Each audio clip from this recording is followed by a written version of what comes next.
Hey, how's it going? I'd like to introduce to you Cody. So Cody's been on the marketing team at Service Autopilot for years, and he's the guy that gets the Lawn Care Millionaire videos ready and out to you each week. So we've been talking about a project, and it was actually Cody's idea, and the project is we want to go out and we want to meet with great lawn care owners, maybe members of Service Autopilot around the country, and show you what their operation looks like, show you how they run their business, how they do things, big ideas, things of that sort. Cody has been traveling. In fact, he went down to Austin to meet with Kirk, who won the Academy Biggest Badass competition this year and is a Service Autopilot member and runs a great business and just keeps doing amazing things in his own life. So Cody went down to see him, and we want to share this with you. Yeah, I think that you guys are really going to enjoy it. This is all about going and getting content that we believe is really valuable, but isn't something that Jonathan necessarily has time to go and produce for you. So these will be a little bit different than your regular LCM video, but we really hope that you guys enjoy it. And if you do, leave a comment. Let us know what you want to see more of in the comments on this video. Thanks a lot. Enjoy. All right. It is a rainy Saturday morning, around 5 a.m., and I am headed to Austin to meet with Kirk, last year's Biggest Badass. You might remember seeing his video on the channel. Oh man, the light is not great, but it's Starbucks. We're gonna get some coffee. All right.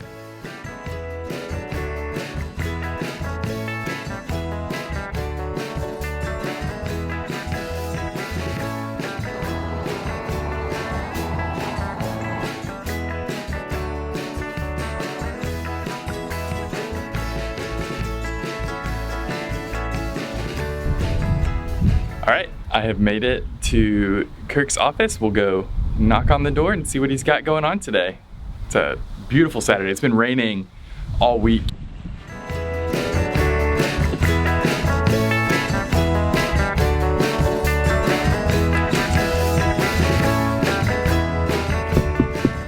All right, so welcome to Wellspring. This is a pretty simple setup. So we have basically it's a mobile home on a large lot that we office in, and so we have a couple of offices, and I'll kind of walk you through. So obviously this is our kind of our kitchen and also / conference room area, and where we meet. And then this is where in this area we have, this is David. So he's busy working. He's kind of what I refer to as kind of our outside sales guy. He does sales, so he meets with new clients, prospects, anything where we have to go measure lawns, measure for mulch, where we need to go actually meet with the client, things like that. Then he does all those sales. Mm-hmm. And then at this desk is where Will sits, and Will does, he answers all of our phones. If we can sell someone on the phone, so when they call, he'll get their all their information. He'll look up, do all the measurements online. If it's something we can bid online, then he'll try to get them signed up, get them an estimate sent out while he has them on the phone, which thanks to Service Autopilot, we can do super fast. Tries to always get their credit card, so we basically officially have them off the market. And then he closes all those sales. He also helps me with the social media marketing. He edits videos. And so if you see any of our videos there, he's done all those and answers phones. So that's what he does. So, all right. So continuing on, let's see. This is where our office manager sits, who we are actually. Was she told that we were coming? Is that what? No, it's funny that full disclosure, I'll put that on there. But but that's funny. So she actually just put in her 2 weeks notice, she put in a month notice about 2 weeks ago. Super bummed out to lose her. But she's moved. We can't blame her. We knew she was going to be here kind of temporarily anyways. Mm-hmm. Was hoping I'd have her for another year or two, but she just took an incredible opportunity with a much larger company. So she's transitioning out, just got a new office manager hired yesterday who starts Monday. So starting next week, things will be a lot different around here and a lot of transition. So not a bad thing. Super excited about it. It's kind of a pain in the butt during our busy season, but just is what it is. This is where all the office manager magic happens. And then here's where I office. So this is where all the really important stuff in the company takes place. So Anyway, so no, this is my office, and this is where I do everything. And then, like I was saying earlier, this is our office. We're a little unique in that our shop space where all of our trucks and everything are kept are not on this actual property. This is where we all come and run the operations and everything out of here. And then we'll go look later at where our shop space is, where we keep all of our trucks, trailers, equipment, and all that. Which is as far as Austin is concerned, we're kind of on the edge, the very southeastern part of Austin in our office. But our shop space is much more central to Austin. So it's just because of certain constraints, availability of space, pricing, and things like that, cost. It just makes more sense to have us in two different locations right now. So someday we'll be under the same roof. All right. So just a quick little tour of my office space. So obviously that's where I sit, and that's my computer. You can come over and look. So typically what we'll have is and it's fairly neat. It's neater than it normally is, but we have almost always have Service Autopilot running on one screen, which you can see I have. I'm working on estimates this morning, and I've spent the last 2 hours working on because of all the rain we've had. I've been scrambling to get the scheduling all kind of redone and then get clients messaged and all that, and now I'm working on estimates. And then on my other screen, I typically just have whatever I'm working on. We do a lot of storage back here. We keep our shirts. Well, that's a mess, but probably should open that door. But and then we have all of our marketing material, boxes and boxes of postcards and door hangers and stuff like that. I have certain phrases that I use. A lot of the guys, I have to explain to them what it means. But hero, not zero. What I mean by that is if we communicate really, really well. Not just from the boots on the ground, the crews, to our office and to our clients, then we can easily be heroes in the eyes of our clients. And if not, we'll be zeros. And I'll give you a great a great example is, let's say we accidentally hit a sprinkler head. Okay, if nobody says anything, the guy who hits the sprinkler head doesn't say anything and just kind of ignores it, then the client's going to find out. The client's going to blame us, which they should. And then they're going to be mad at us because we didn't say anything about it. They're going to feel like we were deceptive about it. And then we will be zeros in the mind of the client. And then we potentially get fired for that. Accidents happen. No, it's okay. Hopefully they don't happen a lot, but sometimes they do. If we say, hey, if the crew leaders, Service Autopilot, they can put notes in there. They can attach photos in there. And so we pull it up and we can say, oh, they hit a sprinkler head at Bob Smith's house. And we can attach the photo. We can send an email to the client. We can attach a photo, say, I apologize. Just wanted to bring this to your attention. We're going to fix it for you. Or if it's something, or the crew can call and say, hey, just want to give you a heads up. Hit a sprinkler head at Bob Smith's house. Knocked on the door. Bob's not there. Wanted to let you know. I called Bob.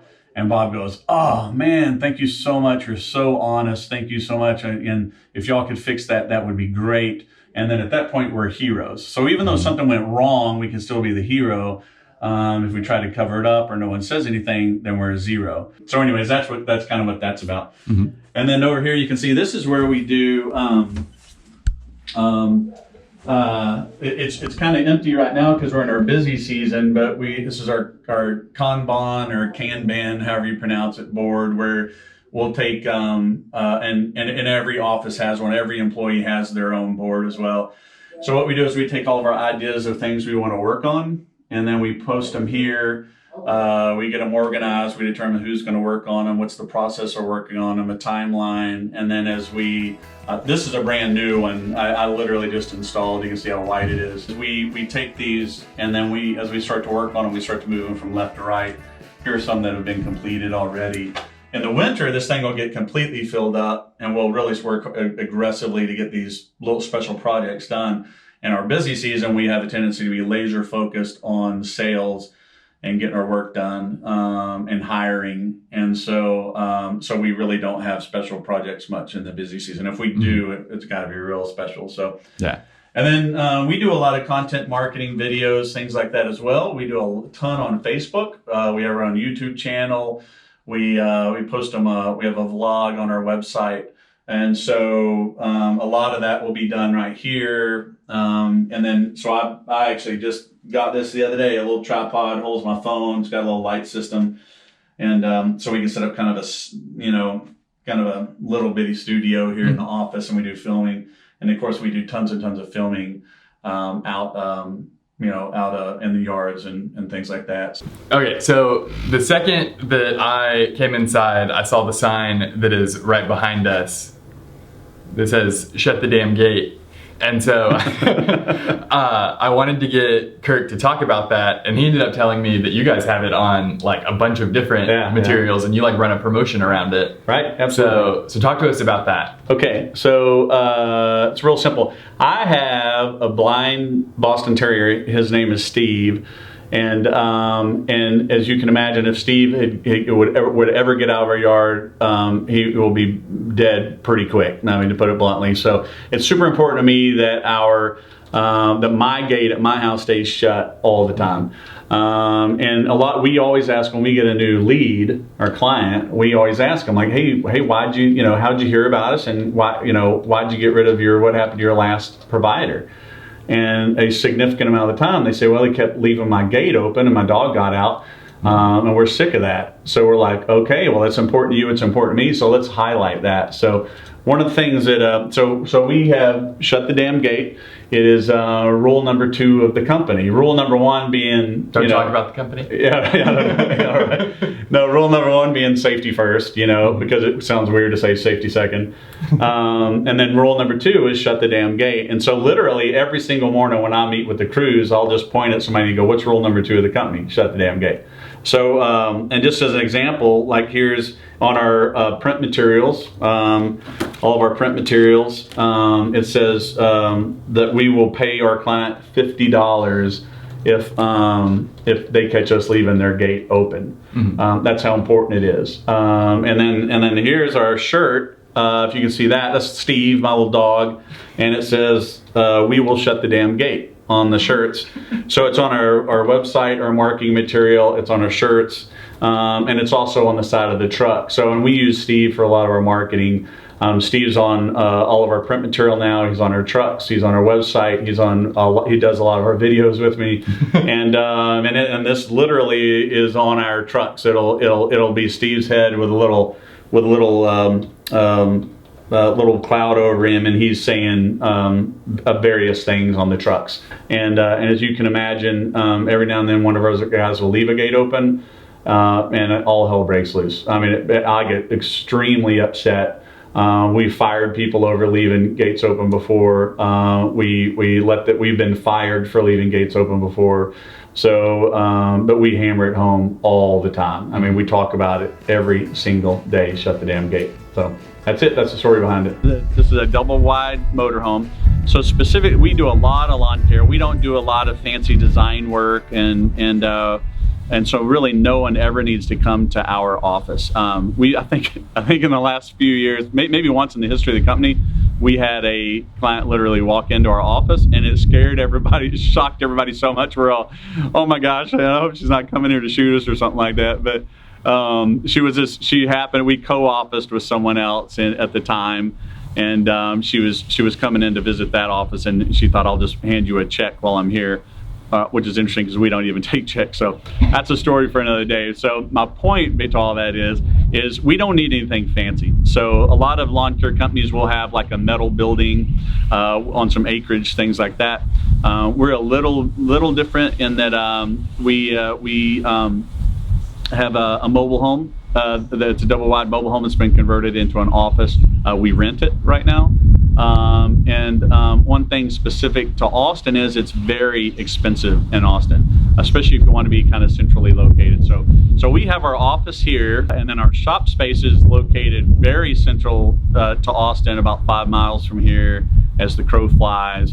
And that's a lot more efficient for our trucks to get access to the markets that we go to, the houses we go to, and the commercial properties we go to. And so it cuts down on their drive time. And so we pay here, it's $1,000 a month. That basically includes all of our utilities. So it's extremely inexpensive for office space. Our shop space, which we're going to look at in a little bit, is I think we pay $350 a month, and that's all inclusive. That's gross, so it's all inclusive of all of our expenses. So we run our entire operation for under $1,400 a month. If we had rented something that's more centrally located, that includes some warehouse space, office, and enough room to park all of our trucks and trailers, would we probably be looking at about $4,000 a month, so considerably more expensive. So while it's not ideal to have the office separated from the shop, it's worked out so well for us. We're really not highly motivated to go do anything different. Saves the company so much more money. It just makes a lot of financial sense. Now, our long-term goal is to bring it all together. The problem that we have with Austin is drive time. So to get something that we could afford at this point, we'd really have to move a lot further away from our core market, and we weigh the cost of that drive time versus the cost of owning or the benefits of owning a facility, and it just doesn't make sense to try to go purchase our own property right now. I'm always looking. If something comes up and it's cheap, I'm definitely going to jump on it, but there's nothing cheap in Austin. So, but as we expand our market, then in the future, and Austin's exploding, we've got development all around us, and it's going to make sense to expand our market more, and then coming up with a property that's more centrally located for our market will change in the future. We may end up with a south location here. We may go up towards Round Rock, have a north location in the future. That's certainly our long-term goal. But right now, this is where we are. Office here, shop space about 5 miles from here. Every morning I meet the crews at the shop, get them lined out, and then our office opens at 8. I just drive over here. Well, actually I take my son to school, and then I come here and then work in and out of here all day long and all week long. So that's it for our office space. Hey, I hope you enjoyed that. Come back next week for part 2. In part 2, Cody is doing a walkthrough of Kirk's shop, and they'll be looking at his trucks. I know you'll enjoy it. Please like this video and post your comments below, because it tells us if we should continue investing in this and putting Cody on airplanes, flying around the United States to do this for you. If you like it, we'll keep doing it. We'll keep spending the money on it. And if you have certain things or specific things you'd love to know and see, tell us. That will guide what we do moving forward. Thanks a lot. See you later.